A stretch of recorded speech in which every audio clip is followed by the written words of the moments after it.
Em transmissão ao vivo pelas redes sociais, o deputado distrital Tiago Manzoni explicou por que a criação de um Ministério da Verdade para censurar os cidadãos, em especial nas redes sociais, é inaceitável e deve ser combatida, e que esse combate deve ser feito através do sistema representativo, com o legislativo assumindo seu papel de representar o povo e manifestar sua vontade.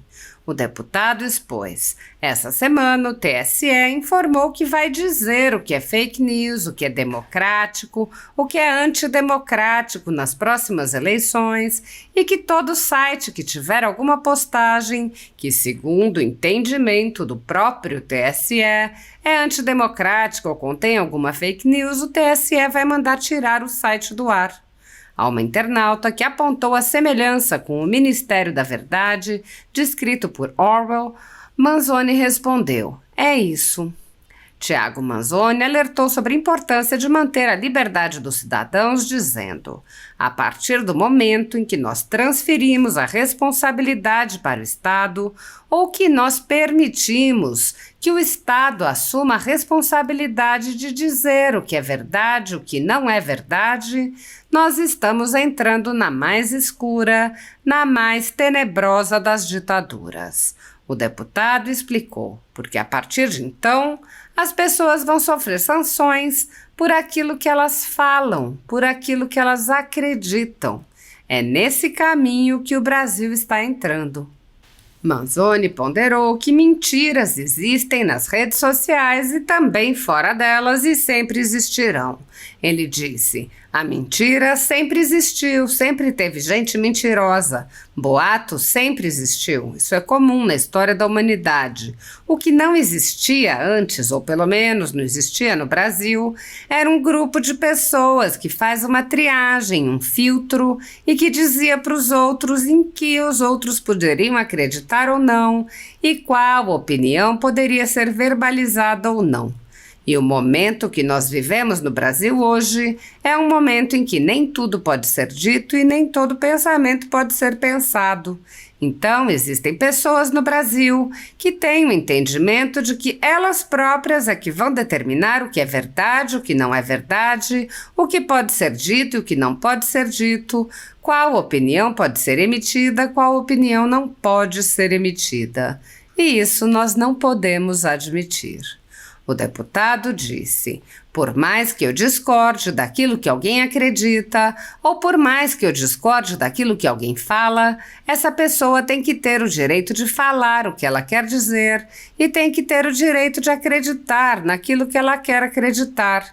Não existe a menor possibilidade de uma sociedade livre ter um grupo de pessoas ou um tribunal, ou seja lá o que for, dizendo o que é verdade e o que não é. Manzoni acrescentou: a partir do momento que nós toleramos que esse grupo de pessoas vai dizer o que nós podemos pensar ou não, é porque realmente a nossa liberdade já foi embora. Tiago Manzoni explicou: a primeira coisa que nós temos que ter em mente, nós não podemos nos render a isso. E a segunda coisa que nós temos que ter em mente é como oferecer resistência a isso que está sendo posto diante de nós. Como oferecer resistência a essas interferências indevidas no próprio pensamento e na exposição de pensamento. Ele lembrou que as leis brasileiras prevêem a liberdade de opinião e de expressão e expôs como essas liberdades estão sendo suprimidas. Ele disse: nós vivemos em 2022 situações muito inusitadas. Lembrando que um dos candidatos à eleição presidencial foi proibido de dizer uma série de coisas sob o argumento de que seriam fake news. O deputado prosseguiu: e o que se viu depois da eleição é que tudo que o Bolsonaro dizia de fato se concretizou. O que se viu depois da eleição é que aquilo que o tribunal considerou uma mentira e proibiu de ser falado se manifestou como uma verdade. O deputado disse: então nós não podemos permitir que se produza esse tipo de equívoco por uma espécie de rol selecionado de pessoas muito iluminadas, que vão dizer o que é verdade e o que não é. Isso não pode acontecer no Brasil, nós não podemos permitir. Agora, de que forma fazer esse enfrentamento? Ele explicou. Não adianta fazer um enfrentamento direto com o Poder Judiciário personificando a discussão. A discussão tem que ser no campo das ideias, porque no campo das ideias o argumento da liberdade sempre vai prevalecer. Quando nós mostramos fatos como esse que eu acabei de mostrar, é muito mais fácil nós vencermos uma discussão, ao invés de ficar apenas apontando o dedo para o outro lado e dizendo é fulano de tal, Beltrano isso ou aquilo. A gente sabe quem está fazendo e o que está fazendo, mas vamos para o campo das ideias, porque no campo das ideias é muito mais fácil da gente prevalecer e é muito mais fácil da gente convencer quem está ao nosso redor de que as coisas não estão andando bem. Tiago Manzoni explicou que esse debate tem que ser feito no Congresso Nacional pelos representantes do povo. Ele explicou que há uma corrente de pensamento que vê o judiciário como um representante, mas que não é isso que está previsto na nossa Constituição, nem no nosso sistema legal, nem tampouco é o que o povo deseja. Manzoni disse: o povo brasileiro acredita que seus representantes estão no Congresso Nacional e que o Poder Judiciário deve se limitar a aplicar o direito que é produzido nas casas de lei e não tentar alterar o direito por meio de decisões judiciais, nisso que nós temos visto acontecer reiteradamente e nos acostumamos a chamar de ativismo judicial. Ele resumiu. O ativismo judicial é quando o Poder Judiciário age de modo a, ao interpretar a legislação, acabar criando entendimentos que não são aqueles que o legislador tinha quando produziu a norma. Ele acrescentou: o brasileiro quer que o legislativo legisle e o judiciário apenas aplique a lei, sem extrapolar os seus limites de dizer o direito. O deputado apontou: existe, por parte do Congresso Nacional, um movimento no sentido de recuperar as suas próprias competências e as suas próprias atribuições. Ele ressaltou o trabalho dos senadores Rogério Marinho e Esperidião Amin e disse: me parece que esse movimento não vai mais parar. Ele apontou ainda que na Câmara, deputados conservadores assumiram as presidências de comissões importantes, refletindo a eleição em que a população escolheu representantes conservadores. Ele disse: isso significa que a população brasileira está expressando sua vontade, o poder que ela tem nas mãos e ela o exerce ao eleger os seus representantes. Ela está falando: nós somos conservadores e por isso estamos elegendo deputados e senadores conservadores. Obviamente, isso significa dizer que a nossa população está mandando um recado, tanto para o Congresso Nacional quanto para os outros poderes. Ele explicou que a população manifestou sua rejeição à cultura woke e concluiu dizendo: nós não podemos admitir, em hipótese alguma, o Ministério da Verdade.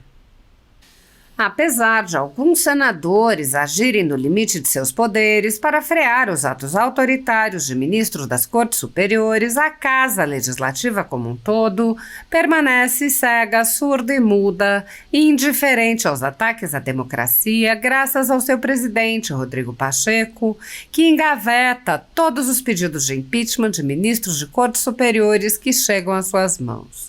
Os senadores há muito tempo têm conhecimento dos inquéritos secretos conduzidos pelo ministro Alexandre de Moraes, utilizando delegados da Polícia Federal escolhidos a dedo para promover uma imensa operação de phishing expedition contra seus adversários políticos. O desrespeito ao devido processo legal e a violação ao sistema acusatório são marcas dos inquéritos políticos conduzidos pelo ministro e já foram denunciados pela ex-procuradora-geral da República, Raquel Dodge, que promoveu o arquivamento do inquérito das fake news, e também por inúmeros juristas, inclusive em livros como Inquérito do Fim do Mundo, Sereis como Deuses e Suprema Desordem, Juristocracia e Estado de Exceção no Brasil.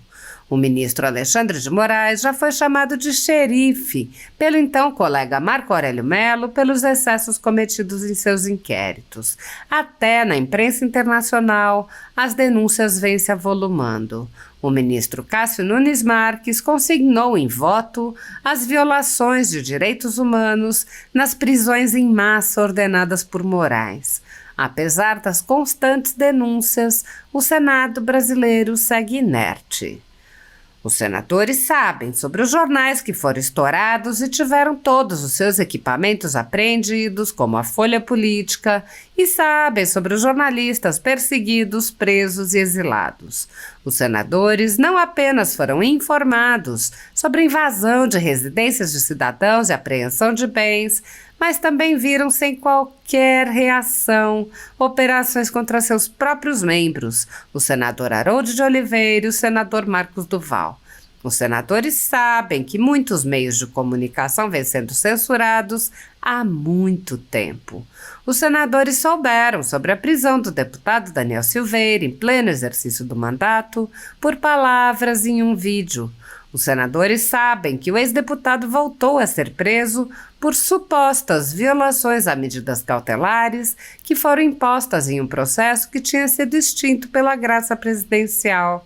Os senadores sabem que a graça presidencial constitucional foi cancelada. Os senadores foram informados sobre a perseguição a jornalistas que são censurados, impedidos de exercerem sua profissão e têm bens e redes sociais bloqueados. Os senadores sabem que ativistas passaram um ano em prisão domiciliar, sem sequer denúncia, obrigados a permanecer em Brasília mesmo morando em outros estados. Os senadores sabem das violações a prerrogativas de advogados. Os senadores sabem sobre a prisão de Roberto Jefferson, presidente de um partido, e sua destituição do cargo a mando de Moraes. Os senadores sabem da censura a parlamentares. Os senadores sabem que jornais, sites e canais conservadores têm sua renda confiscada há quase 3 anos. Os senadores sabem sobre as prisões em massa, sem individualização de condutas, sob acusações descabidas. Os senadores sabem sobre as multas estratosféricas e confiscos de propriedade. Os senadores sabem que crianças ficam presas com seus pais sem meios de sustento e em cautelares sem prazo para acabar.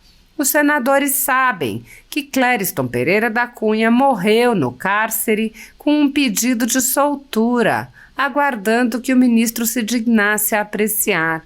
Os senadores sabem que outras pessoas presas injustamente só foram soltas após a morte do preso político no cárcere. Os senadores conhecem muitos outros fatos. Mesmo assim, todos os pedidos de impeachment, projetos de lei, requerimentos de CPI, seguem enchendo as gavetas do senhor Rodrigo Pacheco.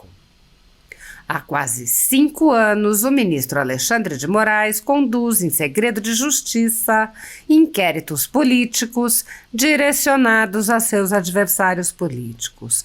Em uma espécie de parceria com a velha imprensa, matérias, reportagens e relatórios são admitidos como provas sem questionamento, substituindo a ação do Ministério Público e substituindo os próprios fatos, e servem como base para medidas abusivas que incluem prisões políticas, buscas e apreensões, bloqueio de contas, censura de veículos de imprensa, censura de cidadãos e parlamentares, bloqueio de redes sociais, entre muitas outras medidas cautelares inventadas pelo ministro sem qualquer chance de defesa ou acesso ao devido processo legal. O mesmo procedimento de aceitar depoimentos de testemunhas suspeitas e interessadas e tomar suas palavras como verdadeiras se repete em diversos inquéritos nas cortes superiores. A Folha Política já teve sua sede invadida e todos os seus equipamentos apreendidos a mando do ministro Alexandre de Moraes em inquérito que foi arquivado por falta de indícios de crime. Atualmente, a renda do jornal está sendo confiscada a mando do ministro Luiz Felipe Salomão ex-corregedor do Tribunal Superior Eleitoral, com aplauso dos ministros Luiz Roberto Barroso, Alexandre de Moraes e Edson Fachin. Todos os rendimentos de mais de 32 meses de trabalho de jornais, sites e canais conservadores estão sendo retidos sem qualquer base legal. O inquérito segue sendo transmitido de corregedor em corregedor e está no quarto relator, o ministro Raul Araújo, enquanto a renda do trabalho de famílias e empresas é subtraída dia após dia. Se você apoia o trabalho da Folha Política e pode ajudar a impedir o fechamento do jornal, doe qualquer valor à empresa Raposo Fernandes através do Pix, utilizando o QR Code que está visível na tela ou o código ajude@folhapolitica.org. Caso não utilize Pix, há a opção de transferência bancária para a conta da empresa Raposo Fernandes, disponível na descrição deste vídeo e no comentário fixado no topo. Há mais de 10 anos, a Folha Política vem fazendo a cobertura da política brasileira, quebrando a espiral do silêncio imposta pelo cartel midiático que quer calar vozes conservadoras. Pix ajude@folhapolitica.org. Assista. E tem um outro assunto também que é muito pertinente. Aliás, se você está entrando aí, se você quiser fazer alguma pergunta, você pode fazer a sua pergunta. Eu vou anotando aqui e no final eu respondo aquilo que eu conseguir responder. Beleza? E se eu deixar passar alguma coisa aí, pode perguntar outra vez que eu vejo, anoto aqui e a gente vai conversando. Tem outro aspecto muito importante que é relacionado ao nosso poder judiciário, pessoal, em especial o nosso judiciário eleitoral. Eu não sei se vocês viram, mas essa semana o TSE informou que vai dizer o que é fake news, o que é democrático, o que é antidemocrático nas próximas eleições, e que todo site que tiver alguma postagem que, segundo o entendimento do próprio TSE, é antidemocrático ou contém alguma fake news, o TSE vai mandar tirar o site do ar. É isso, a Isadora coloca aí, o Tribunal da Verdade. É sobre isso que eu quero falar. Eu falei aqui na semana passada, pessoal, da importância de nós mantermos a nossa liberdade, no sentido de que nós definimos o que acreditamos e o que não acreditamos, em que acreditamos e em que não acreditamos. A partir do momento que nós transferimos a responsabilidade para o Estado, ou que nós permitimos que o Estado assuma a responsabilidade de dizer o que é verdade e o que não é verdade, nós estamos entrando na mais escura, na mais tenebrosa das ditaduras. Por quê? Porque a partir de então as pessoas vão sofrer sanções por aquilo que elas falam, por aquilo que elas acreditam. E é nesse caminho que o Brasil está entrando. Então nós temos que ponderar alguns valores aí. Primeira coisa, galera, existe mentira nas redes sociais? Óbvio que existe. Existe boato nas redes sociais?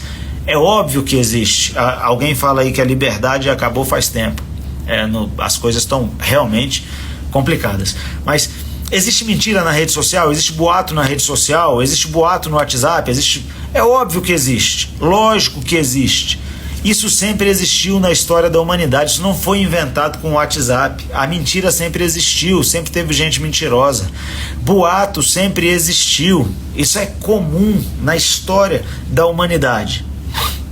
O que não existia antes, ou pelo menos não existia no Brasil, em alguns lugares até existiu, era um grupo de pessoas que fazia uma triagem, um filtro, e que dizia para os outros em que os outros poderiam acreditar ou não, e qual opinião poderia ser verbalizada ou não. E o momento que nós vivemos no Brasil hoje é um momento em que nem tudo pode ser dito e nem todo pensamento pode ser pensado. Então, existem pessoas no Brasil que têm o entendimento de que elas próprias é que vão determinar o que é verdade e o que não é verdade, o que pode ser dito e o que não pode ser dito, qual opinião pode ser emitida, qual opinião não pode ser emitida.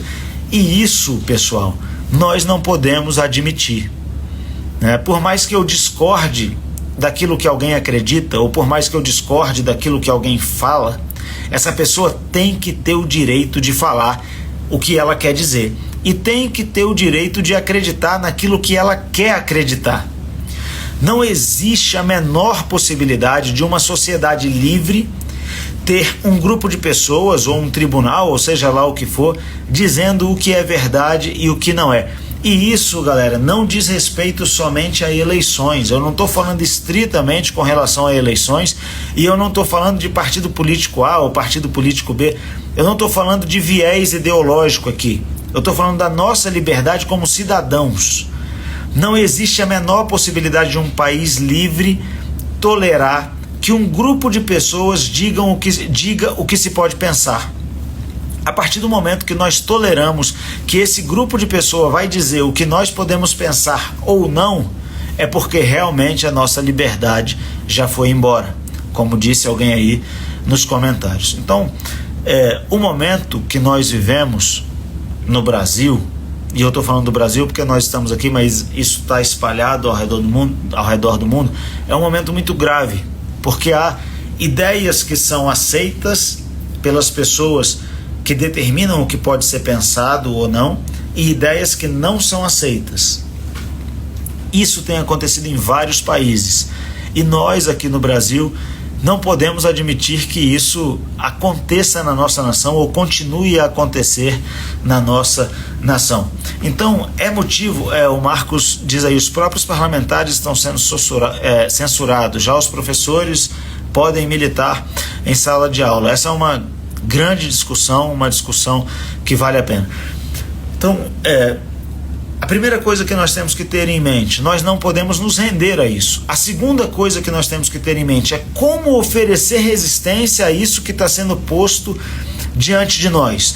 Como oferecer resistência a essas interferências indevidas no próprio pensamento e na exposição de pensamento, porque o nosso sistema jurídico atual, ele nos dá liberdade de pensar e de expor o que nós pensamos. Então é livre a manifestação do pensamento, sendo vedado o anonimato, é o que preconiza a nossa Constituição Federal. O que significa dizer que a pessoa pode falar tudo o que ela acredita, e se ela ofender a honra, ou se ela cometer algum crime na fala dela, injúria, difamação, etc., ela vai responder por isso, tanto civil quanto criminalmente. Mas o que não pode acontecer, e vem acontecendo infelizmente em alguma medida, é uma censura prévia daquilo que não se pode dizer.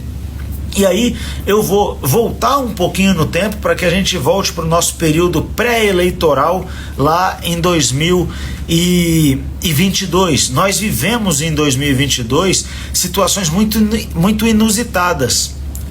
Um candidato a presidente da República, o candidato Jair Bolsonaro, teve proibições impostas contra si de usar as expressões que ele queria usar a respeito do outro candidato. E ele também não pôde dizer, ou foi obrigado a parar de vincular o então candidato Lula a ditadores como Nicolás Maduro e Daniel Ortega. Isso foi proibido pela justiça, sob o pretexto ou sob o argumento de que isso seria fake news, mentira, né? Bom, o que aconteceu é que a determinação judicial foi cumprida, o presidente Bolsonaro, o então candidato e presidente da República Bolsonaro, foi obrigado a parar de fazer a vinculação entre Lula e o ditador sanguinário, assassino Maduro. E o que se viu depois da eleição é que tudo o que o Bolsonaro dizia que era, de fato, se concretizou. Então, o Lula é aliado de Maduro e de Chaves, não é de hoje, é de muito tempo. Bolsonaro falava isso, foi proibido de falar. O que se viu depois da eleição é que aquilo que o tribunal considerou uma mentira e proibiu de ser falado, se manifestou como uma verdade. Foi produzido, nós vimos a aliança entre Lula e Maduro e continuamos vendo. Maduro vai fazer eleições agora na Venezuela, ele é o único candidato. O Lula está apoiando essa eleição que está dizendo lá e está dizendo que essa eleição é democrática, gente. E todos os opositores do Maduro estão inelegíveis. todos os opositores do Maduro estão inelegíveis. A eleição que vai acontecer na Venezuela é a eleição de um candidato só. E o Lula apoia essa eleição acontecendo dessa maneira. E o Lula agora se diz abertamente aliado de Nicolás Maduro. Então, quer dizer, o que o Bolsonaro falava na eleição, na campanha, de que o Lula era aliado do Maduro, era verdade. Era verdade, não era mentira. Mas ele foi proibido de falar pelo Poder Judiciário, que dizia que aquilo não era verdade. Ora, o tempo não volta e é impossível corrigir essa decisão judicial que hoje se revela inadequada, equivocada. Você não pode voltar no tempo e permitir que seja dito que agora se provou verdade. Já era verdade naquela época, mas agora se provou de maneira inequívoca, inconteste de que é verdade. Então nós não podemos permitir que se produza esse tipo de equívoco por uma espécie de rol selecionado de pessoas, pessoas muito iluminadas, que vão dizer o que é verdade e o que não é. Isso não pode acontecer no Brasil. Nós não podemos permitir. Agora, de que forma fazer esse enfrentamento? Nós precisamos discutir essas coisas todas, pessoal, com fundamento e amparo na filosofia que determinou como a sociedade ocidental funciona.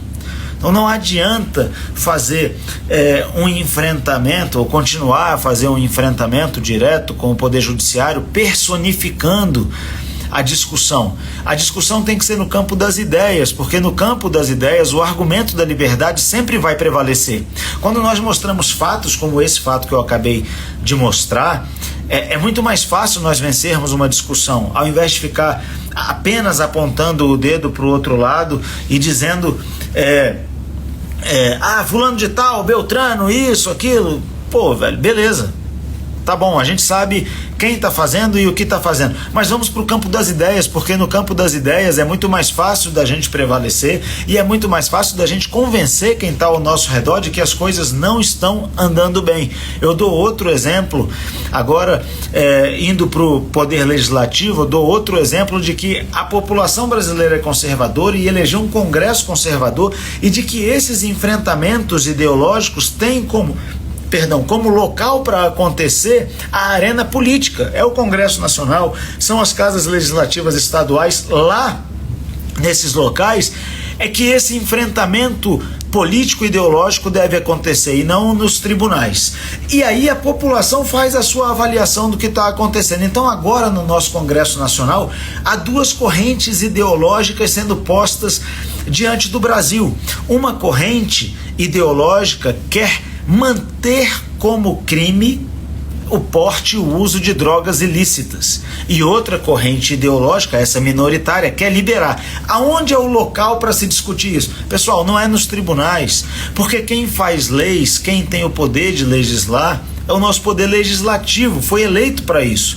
Nosso sistema é bicameral, nós temos a Câmara Federal que representa a população, temos o Senado Federal que representa os estados. É lá na Câmara e no Senado que deve acontecer a discussão sobre os assuntos de interesse da população. O que a população quer que seja normatizado como lei, como Constituição, nesse caso uma PEC que foi aprovada ontem na CCJ do Senado. Então é lá que esse enfrentamento é para ser realizado. E percebam, ao fazer esse debate no local correto, e aí parabenizo os senadores pela iniciativa de estar discutindo isso, ao fazer esse debate no local correto, a representatividade da população vai prevalecer. E o fato de esse debate estar sendo travado no local correto expõe para a opinião pública, para que todos possam formar a sua própria opinião, expõe o quão lesivo é para a nossa democracia quando o Poder Judiciário se permite, porque provocado, é bom que se diga, se permite decidir esses assuntos a despeito da vontade do Congresso Nacional, que é a vontade do povo. Qual é o risco que se corre quando isso acontece? É que uma vontade minoritária na população prevaleça por meio de decisão judicial. E é esse caminho que nós precisamos corrigir no Brasil. O Brasil, nos últimos anos, algumas décadas, o Poder Judiciário brasileiro decidiu adotar uma corrente doutrinária que entrega muito poder para o Poder Judiciário e que enxerga o Poder Judiciário como uma espécie também de representante da população. Essa é uma corrente doutrinária do direito, gente. E nós temos que entender isso. Acontece que não é isso que o nosso sistema constitucional e a nossa democracia representativa estipula, preconiza. O nosso sistema de representação está lá escrito no nosso artigo 1º da Constituição, parágrafo único. Todo poder emana do povo, que o exerce elegendo os seus representantes. Então a nossa democracia é representativa. Nós elegemos representantes que vão falar no parlamento e vão votar segundo aquilo que nós acreditamos e segundo aquilo que nós colocamos eles lá para votar. E o Poder Judiciário? O Poder Judiciário tem o poder jurisdicional, tem o poder de dizer o direito. Quem cria o direito não é o Poder Judiciário. Quem cria o direito é o Poder Legislativo. O Poder Judiciário apenas aplica este direito e diz qual é o direito. É necessário, então, presta atenção, galera, estou falando de duas correntes doutrinárias, ok? Uma corrente doutrinária diz que o Poder Judiciário representa o povo, eu discordo dessa corrente doutrinária, e outra corrente doutrinária diz o que eu estou dizendo aqui, a literalidade do texto da nossa Constituição, que quem representa o povo são os parlamentares, são o parlamento numa democracia representativa. Essas duas correntes estão postas diante de nós. E a sensação que eu tenho, estando todos os dias na rua, é que o povo brasileiro acredita que os seus representantes estão no Congresso Nacional e que o Poder Judiciário deve se limitar a aplicar o direito que é produzido nas casas de lei e não tentar alterar o direito por meio de decisões judiciais, nisso que nós temos visto acontecer reiteradamente e nos acostumamos a chamar de ativismo judicial. Então, o que é o ativismo judicial, afinal? O ativismo judicial é quando o Poder Judiciário age de modo ao interpretar a legislação, acabar criando entendimentos que não são aqueles que o legislador tinha quando produziu a norma. E aí, pessoal, é muito importante que a gente entenda isso. São posicionamentos doutrinários diferentes. Qual é o posicionamento mais acertado segundo aquilo que a população brasileira entende? E é só ver as manifestações de rua e tudo que tem acontecido no Brasil ao longo dos últimos tempos. O brasileiro quer que o legislativo legisle e o judiciário apenas aplique a lei sem extrapolar os seus limites de dizer o direito. Então, esse debate é que está posto diante de nós. E nós temos que despersonificar esse debate. Não é saudável, sob nenhum aspecto, que nós personifiquemos esse debate apontando o dedo para pessoas, tá? O que nós precisamos é que as nossas instituições funcionem bem, de maneira que os poderes, a Lília coloca aqui, de maneira que os poderes funcionem como a nossa Constituição diz que eles têm que funcionar, de maneira independente e harmônica entre si. Ao analisar a postura do nosso Senado Federal e também da Câmara Federal, do nosso Congresso, nos últimos meses, quase ano aí, a gente tem percebido que existe por parte do Congresso Nacional um movimento no sentido de recuperar as suas próprias competências e as suas próprias atribuições. Então existem muitos senadores trabalhando por isso, e eu gostaria aqui de ressaltar o trabalho de um deles que eu admiro muito, que é o senador 2. Um é o senador Rogério Marinho e outro é o senador Espiridião Amin, que tem feito um trabalho formidável de conscientização dos seus pares e que falam sempre de maneira muito tranquila, muito ponderada e muito fundamentada. É muito importante que nós tenhamos fundamento naquilo que nós estamos falando. E me parece que esse movimento não vai mais parar. Ontem o Congresso, eu repito, o Senado aprovou na CCJ o projeto de lei que mantém como crime o porte e o uso de drogas, e me parece que essas pautas que interessam a população de maneira geral, o Congresso está agora abraçando e está se debruçando sobre elas e vai fazer prevalecer a vontade da população. Aí beleza, qual é a vontade da população então, né, sobre esses temas? É muito fácil saber qual é a vontade da população.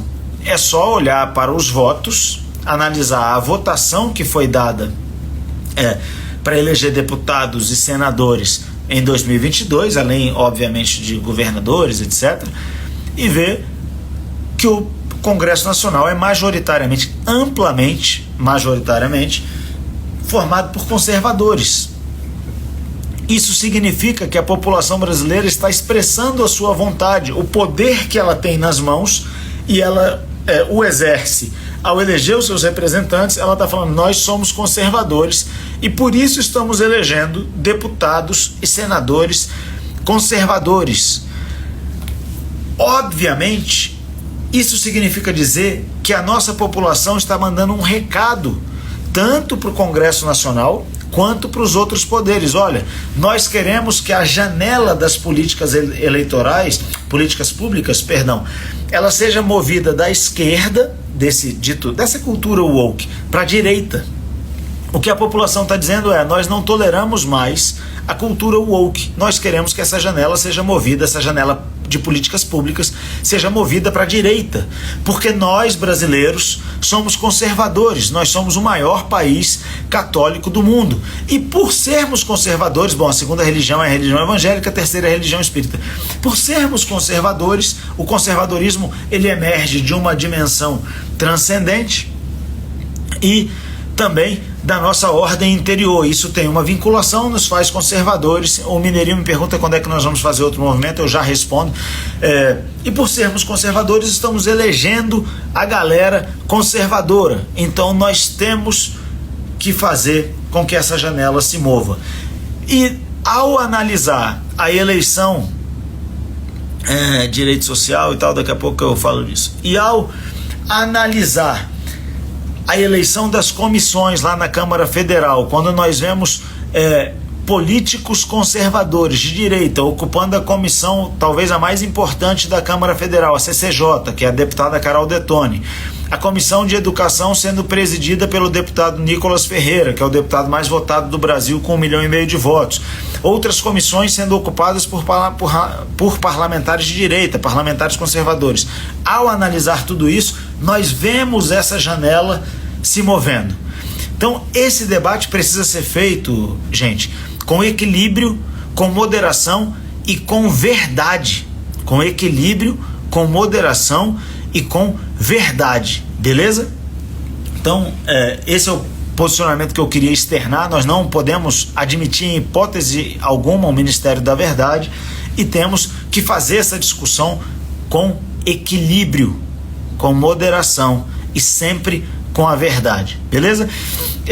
Passaram algumas perguntas aí que eu não consegui ver, mas o Mineirinho 381 me perguntou quando é que nós vamos fazer um movimento aqui em Brasília. Eu imagino que ele esteja se referindo a uma manifestação de rua aqui em Brasília. Nós já estamos trabalhando sobre esse tema, as nossas lideranças políticas aqui do Distrito Federal já estão se reunindo, as de direita, claro, para que a gente possa voltar às ruas. O nosso líder da direita é o presidente Bolsonaro. Isso tem sido debatido e eu imagino que dentro de pouco tempo nós teremos manifestações não só aqui em Brasília, mas em outras capitais do Brasil, para que a gente possa manifestar aquilo que a gente acredita.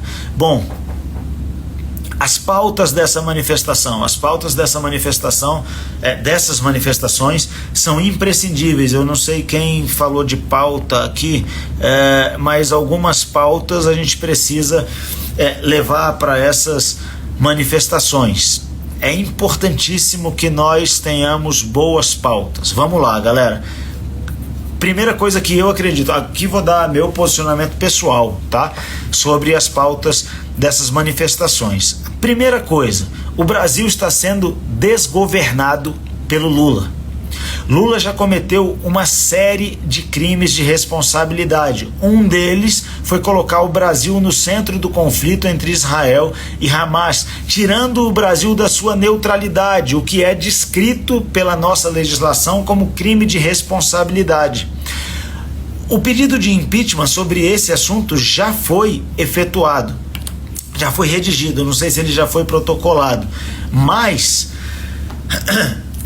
é importante que se diga que esse pedido de impeachment é o pedido de impeachment que tem mais assinaturas na história da Câmara Federal, do Congresso Nacional. O que isso quer dizer? Quer dizer que ele não tem sustentação política. O governo Lula é um governo fraco politicamente, ele não tem sustentação política.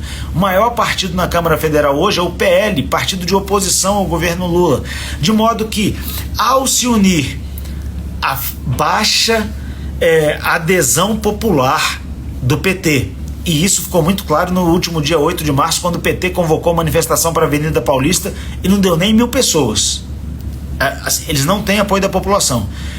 Ao unir a queda da aceitação do governo nas pesquisas de opinião pública, o governo Lula não agrada mais de 30% da população brasileira. Não é que 30% se desagrada, é que ele não consegue agradar 30%.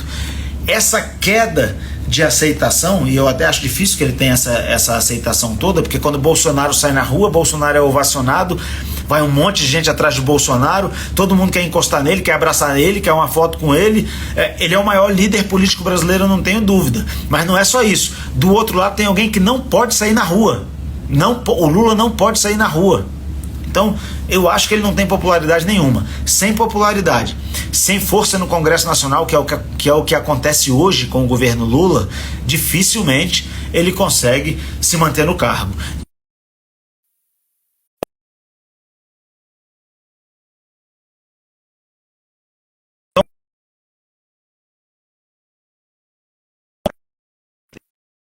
Tá.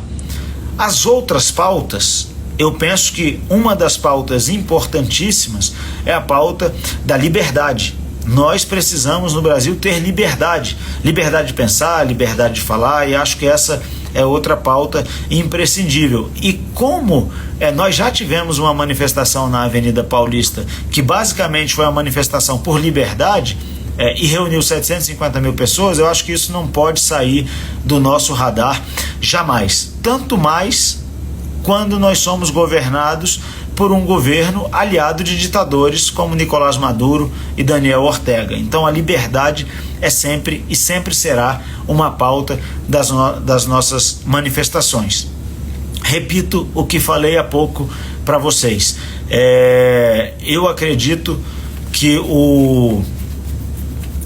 essas discussões a respeito das manifestações em breve se encerrem e a gente parta para manifestações no Brasil inteiro. Quem que deve liderar esse processo? Bom, acredito que não exista outro líder capaz de reunir multidões no Brasil além do nosso presidente Bolsonaro. Beleza? Então, era isso. Termino convidando você mais uma vez para a nossa audiência pública aqui segunda-feira que vem, dia 18 de março, 19 horas, plenário da Câmara Distrital, para que nós discutamos o Plano Nacional de Educação e a Conferência Nacional de Educação que aconteceu. Você é meu convidado, pai de família, professor, você é morador do Distrito Federal que se interessa pela educação, você é meu convidado e vamos em frente. Não podemos desistir do Brasil, continuamos trabalhando bastante. Se alguém tiver alguma pergunta a fazer ainda, agora é a hora, senão nós estamos indo para o final da nossa live. Eu agradeço a vocês pela participação de sempre e vamos ver aí se tem alguma pergunta. Piracicaba está presente na live, valeu Gabriel. O pessoal está dizendo que vai estar aqui na nossa audiência pública, obrigado. A Lília fala que eu sou um deputado brilhante, muito obrigado Lília pelas suas palavras. A Lígia agradece o convite, é isso pessoal, tamo junto, nos vemos, um abraço a todos.